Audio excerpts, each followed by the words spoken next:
សួស្តីអ្នកទាំងអស់គ្នាស្វាគមន៍មកកាន់រឿងមួយដែលមានចំណងជើងថា Light of Pi ដែលសាច់រឿងនឹងផងដែរគឺជាប្រភេទសាច់រឿងបែបផ្សងព្រេងបដូរជីវិតស្លាប់រស់ហើយនឹងជួបឧបសគ្គជាច្រើនចង់ដឹងថាសាច់រឿងរបស់យើងតស៊ូនឹងកំសត់ប៉ុណ្ណាតោះចាប់ផ្ដើមទាំងអស់គ្នាសាច់រឿងរបស់យើងចាប់ផ្ដើមមកបង្ហាញឲ្យឃើញគ្រួសាររបស់ Pi ដែលជាតួឯករបស់យើងនឹងឯងកំពុងតែញ៉ាំបាយជុំគ្នាដែលពួកគេរស់នៅក្នុងតំបន់មួយហៅថា Pondicherry នៃប្រទេសឥណ្ឌាឪពុករបស់ Pi ប្រកបមុខរបរចិញ្ចឹមសត្វហើយគាត់ក៏បានជួលកន្លែងមួយដើម្បីបង្កើតសួនសត្វសម្រាប់រកប្រាក់ចំណូលផងដែរនៅថ្ងៃមួយ Pi ពីអ្នកបងប្រុសរបស់គាត់ចង់ទៅដាក់ចំណីឲ្យសត្វខ្លាមួយក្បាលដែលមានឈ្មោះថា Richard Parker ដោយសារតែសត្វខ្លានឹងប៉ារបស់គាត់ទើបតែយកមកថ្មី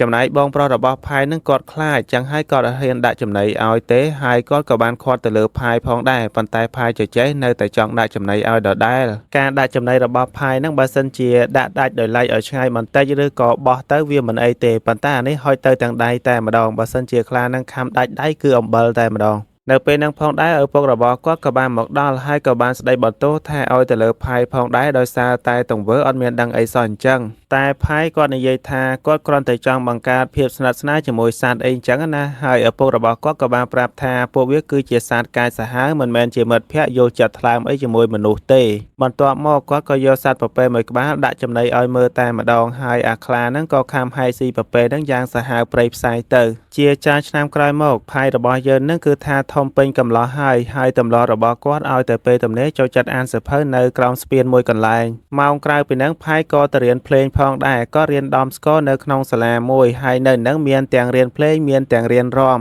ហើយក្បាច់រាំរបស់គេហ្នឹងយើងមើលទៅមិនដឹងស្អីខ្លះទេអាហ្នឹងក្បាច់រាំរបស់ឥណ្ឌាអ្នកទាំងអស់គ្នាក្បាច់បុរាណគេហើយតាមមើលនៅពេលហ្នឹង Pi ក៏បានចាប់អារម្មណ៍ទៅលើនារីម្នាក់ដែលមានឈ្មោះថា Anandi ផងដែរហើយនៅពេលខ្លះចេះតែដើរតាមមើលគេទៀតអាពេលហ្នឹងខូចមែនតើហើយនៅពេលដែលគេចាប់បានថា Pi នឹងតាមមើលគេ Pi ក៏ធ្វើជាឆ្ងល់គាត់សួរថាអាក្បាច់រាំធ្វើដៃអញ្ចេះអីមានន័យថាម៉េចអីចឹងណាគេអត់យល់អីទោះជាអញ្ចឹងក៏ដោយក៏ពួកគេអត់បានប្រកាន់អីដែរដោយសារតែនារីម្នាក់ហ្នឹងក៏រៀងចាប់អារម្មណ៍ទៅលើ Pi ផងដែរមួយរយៈខ្លីក្រោយមកអ្នកទាំងពីរហ្នឹងគឺកាន់តែជិតស្និទ្ធគ្នានិងត្រូវរើគ្នាមែនទែនហើយពេលខ្លះ Pi ក៏នាំមកមើលសួនសត្វឪពុករបស់គាត់ទៀតផងបន្ទាប់ពីហ្នឹងមក Pi ញ៉ាំអាហារជុំគ្រួសាររបស់គាត់ដោយធម្មតានៅពេលហ្នឹងផងដែរឪពុករបស់គាត់ក៏បានមានដំណឹងមួយប្រាប់ទៅអ្នកទាំងអស់គ្នាឲ្យបានដឹងគាត់ប្រាប់ថាមុខជំនួញរបស់គាត់ហ្នឹងគឺដើរដល់ផ្លូវតលហើយសួនសត្វរបស់គេមិនអាចបន្តដំណើរទៅមុខទៀតបានទេដោយសារតែចៅហ្វាយក្រុងហ្នឹងក៏លែងជួយឧបត្ថម្ភផងដែរដូច្នេះពួកគេត្រូវចាកចេញពីទីនេះ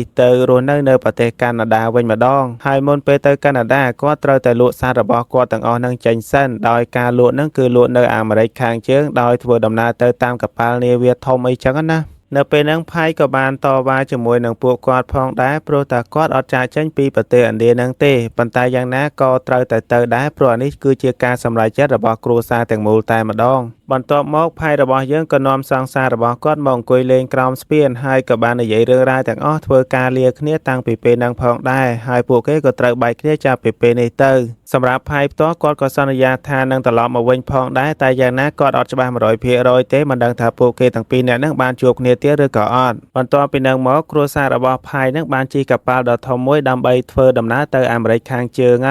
ហើយក៏បានងាកមកមើលស្រុកកំណើតយ៉ាងអន្លង់អន្លោចចង់ទឹកភ្នែកអាលីងអាលងអីចឹងណាមិនដឹងថានឹកស្រុកឬក៏នឹកសង្សារនោះទេរហូតម៉ាក់របស់គាត់ឡើងមកហៅឲ្យទៅញ៉ាំបាយពេលល្ងាចព្រោះថាដល់ពេលអាហារហើយនៅកន្លែងញ៉ាំបាយនឹងផងដែរក៏មានរឿងមួយប្រើទៀតដោយសារតែគ្រួសាររបស់ Pi ហ្នឹងគឺអត់ញ៉ាំសាច់ទេក៏បានសួរទៅចុងភៅថាមានបន្លែអីអត់ចឹងណាប៉ុន្តែចុងភៅហ្នឹងគឺពិតជាឌឺមែនទែនមិននិយាយជាមួយពួកគេដោយស្រួលទេបានថែមបន្លែបន្តិចហើយនិយាយឌឺទៀតផងជាលទ្ធផលធ្វើឲ្យពុករបស់ Pi ហ្នឹងខឹងមែនទែនក៏បតែបតបគ្នាបន្តិចនៅកន្លែងហ្នឹងហ្មងទៅបន្ទាប់ពីហ្នឹងមកឪពុករបស់ Pi បានទៅដាក់ចំណីឲ្យសត្វរបស់គាត់ដោយ Pi ហ្នឹងក៏តាមមកមើលជាមួយផងដែរឪពុករបស់ Pi គឺពិតជាប៉ិនប្រសប់ក្នុងការចិញ្ចឹមសត្វមែនទែនព្រោះគាត់ដឹងថាដាក់ចំណីបែបណាទើបធ្វើមិនឲ្យសត្វពលរលកពលសមុទ្រអីចឹងណាព្រោះថាពួកវាហ្នឹងក៏ជិះទូកជាមួយគ្នាដែរនៅពេលយប់ឡើងអ្នកគ្រប់គ្នាគេងលក់អស់ហើយ Pi របស់យើងហ្នឹងក៏គេងផងដែរប៉ុន្តែគាត់បានឮសលេងស្គរលាន់សម្លេងរន្ទះអីចឹងណាហើយគាត់ក៏បានដាស់បងប្រុសរបស់គាត់ដើម្បីចេញមកមើលទាំងអស់គ្នា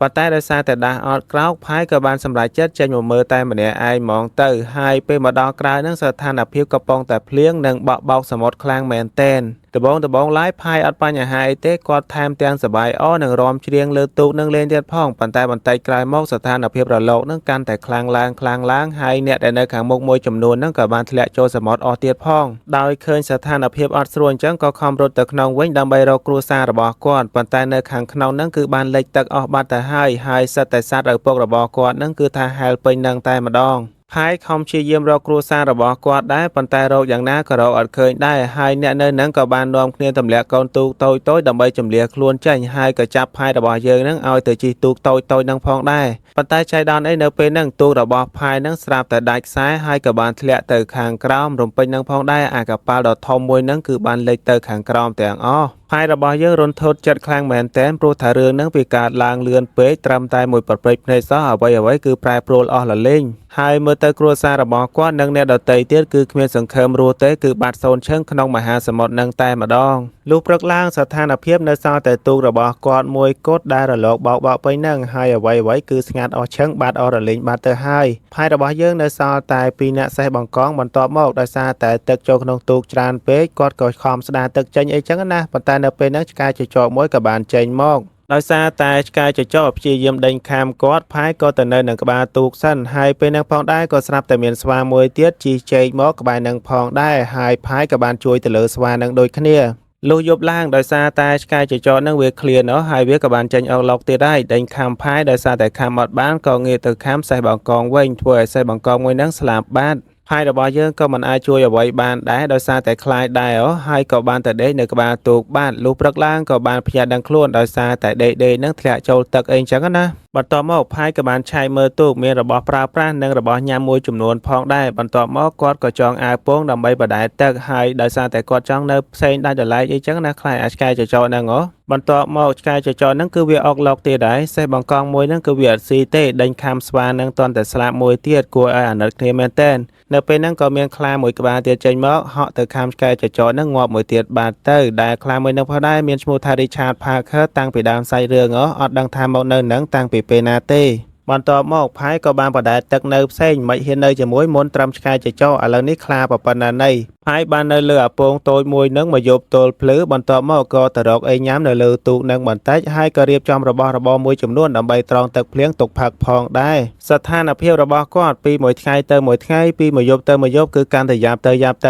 ៅហើយកាន់តែស្គមហើយកាន់តែឡើងរមាស់ពេញនឹងឯងដោយសារតែត្រូវទឹកប្រៃទឹកអំបិលរហូតមានពេលមួយ Richard Parker ក៏បានហក់ចេញពីទូកហើយផាយដំបងឡើយគឺថារៀងសប្បាយទេប៉ុន្តែមានណា Richard Parker ក៏បានហែលមកកន្លែងគាត់ធ្វើឲ្យគាត់នឹងភ័យខ្លាំងមែនទែនក៏បានស្ទុះទៅលើទូកវិញយ៉ាងលឿនបន្ទាប់មកផាយក៏បានប្រមូលរបស់របរទៅហើយក៏ចង់ឲ្យ Richard Parker នឹងឡើងមកលើទូកទៀតដែរថែមទាំងចង់សម្លាប់ចោលទៀតផងប៉ុន្តែនៅចុងក្រោយផាយក៏អត់ដាច់ចិត្តដដែលបន្ទាប់ពីនឹងមកផាយក៏បានរៀបចំអន្ទាក់ដើម្បីចាប់ត្រីទុកហូបផងដែរដំបងឡើយនឹងអត់ចង់ដាច់ចិត្តទេសម្លាប់ត្រីម្ដងនឹងគឺថាទាំងទឹកភ្នែកព្រោះថាគាត់មិនដែលសម្លាប់សត្វហើយក៏អត់បរិភោគសាច់សត្វផងដែរប៉ុន្តែឥឡូវនេះគឺគ្មានជំរឿទៀតទេបន្ទាប់ពីនឹងមកនៅពេលដែលមេឃភ្លឺស្រាប់តែមានត្រីចេះហើរនឹងហើរកាត់មកកន្លែងគេច្រើនមែនទែនមានធំមានតូចនិយាយទៅគឺថាហើរចូលនឹងឡើងចង់ពេញទូកបាត់ទៅហើយពីអ្នក Richard Parker នឹងគឺថាខ្វាកមែនទែនប្រមូលត្រីទាំងអស់នឹងទុកហូបអីចឹងណាហើយចំណីទាំងអស់ហ្នឹងផាយគឺជាអ្នកចាត់ចែងហើយគាត់ចិញ្ចឹមខ្លួនឯងផ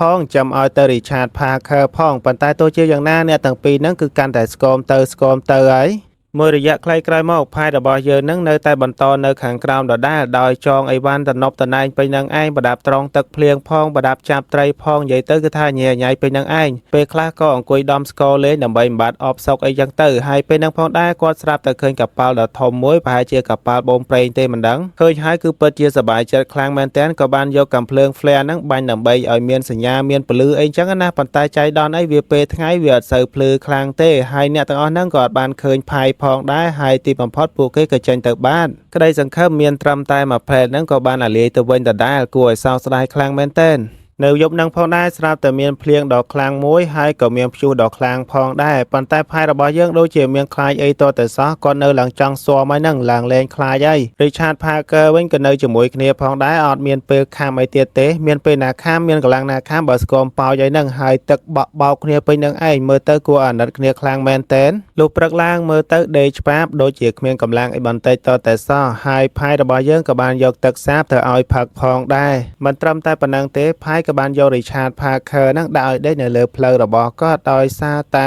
ស្ថានភាពរបស់ Richard Parker នឹងមើលទៅគឺថារៀងធ្ងន់ធ្ងរខ្លាំងមែនទែននៅពេលដែលអ្នកទាំងពីរកំពុងតែដេកលក់នឹងទូរបស់គេស្រាប់តែមកដល់កោះមួយហើយនៅពេលដែលមកដល់ភ្លាមគឺថាបោចស្មៅញ៉ាំហើយក៏កាច់ឬឈើទៅនឹងញ៉ាំភ្លាមតែម្ដងដោយសារតែហេវខ្លាំងពេកបន្ទាប់មកក៏ដើរមកមើលស្ថានភាពនៅលើកោះនឹងថាមានអ្វីខ្លះហើយក៏បានឃើញព្រៃផ្លែខ្លាំងមែនទែនបន្ទាប់ពីមកដល់ខាងក្នុងគឺថាឃើញសត្វតូចច្រើនយកតែមែនទែនហើយនៅនឹងផងដែរក៏មានលងទឹកធំទៀតផងហើយផាយរបស់យើងអត់ចាំយូរទេគឺបានចូលទៅហែលទឹកនឹងលេងប្រហែលជាទឹកសាបទេមិនដឹងនៅជុំវិញនឹងផងដែរឬក៏ក្នុងទឹកនឹងនិយាយពីថាសិតតែឆ្អឹងត្រីប្រហែលជាអាសាតូចនឹងជាអ្នកចាប់ស៊ីនឹងឯងហើយទឹកនឹងមើលទៅមានអារម្មណ៍ថាគួរឲ្យខ្លាចប៉ុន្តែផាយរបស់យើងវិញអត់មានខ្លាចអីបន្តិចទេបានងូតលេងយ៉ាងសប្បាយចិត្តងាកទៅមើល Richard Parker វិញក៏បានខាំសត្វតូចនឹងស៊ីផងដែរហើយមិនត្រឹមតែប៉ុណ្ណឹងទេសត្វតូចនឹងបែរជាអត់ខ្លាចសត្វខ្លាយតតែសោះដូចជាអត់ស្គាល់ខ្លាទេមិនដឹងហើយម្យ៉ាងទៀតសត្វតូចនឹងគឺថាច្រើនយកតែមែនតែនស៊ីខ្លះទៅកុំឲ្យនៅចៀតពេក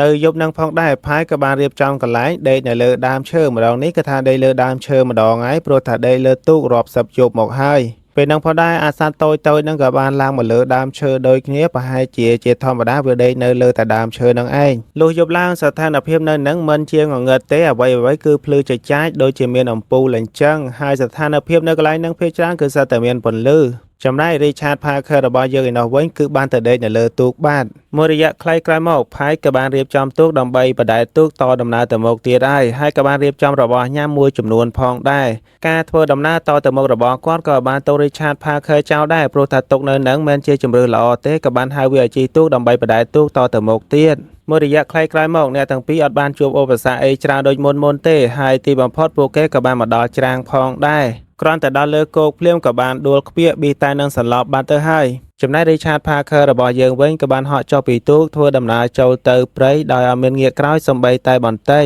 សម្រាប់រឿងនឹងផងដែរផាយគឺពិតជាខកចិត្តមែនទែនមិនសុំអ្វីទេសុំត្រឹមតែ Richard Parker ងាកមើលមកក្រោយបន្តិចក៏គាត់អស់ចិត្តដែរហើយនៅពេលហ្នឹងក៏មានប្រជាជនមួយចំនួនបានមកជួយផាយដូចគ្នាដោយស្ថានភាពរបស់គាត់នឹងគឺថាធ្ងន់ធ្ងរខ្លាំងយកតែមែនទែនហើយរឿង Light of Pi បែបផ្សងព្រេងរបស់យើងក៏បានចប់ត្រឹមនេះបើសិនជាអ្នកទាំងអស់គ្នាចូលចិត្តកុំភ្លេចចុច Like ចុច Comment ឲ្យខ្ញុំម្នាក់មួយផងបាយបាយជួបគ្នាវីដេអូផ្សេងទៀត